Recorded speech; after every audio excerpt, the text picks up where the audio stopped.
বিসমিল্লাহির রাহমানির রাহিম।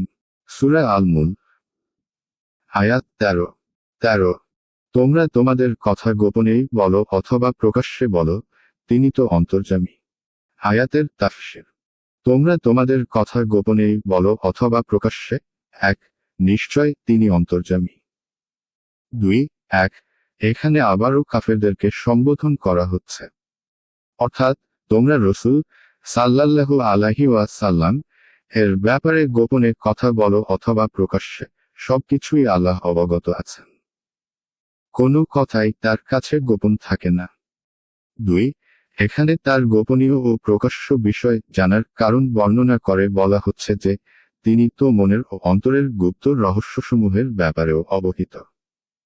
অতএব তোমাদের কথাসমূহ কিভাবে তার কাছে গোপন থাকতে পারে?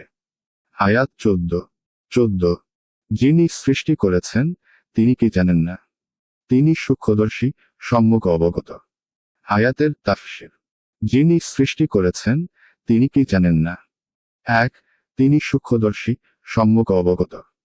2, 1, অর্থাৎ মন অন্তর এবং তাতে উদিত যাবতীয় খেয়ালের সৃষ্টিকর্তা তো মহান আল্লাহই।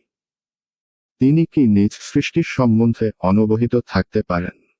এখানে প্রশ্নবাচক শব্দ অস্বীকৃতির সূচক। অর্থাৎ, তিনি অনবহিত নন। তিনি সব জানেন। 2, এর অর্থ হল সূক্ষ্মদর্শী।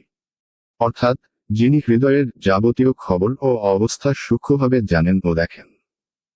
ফাতুহুল কাদির।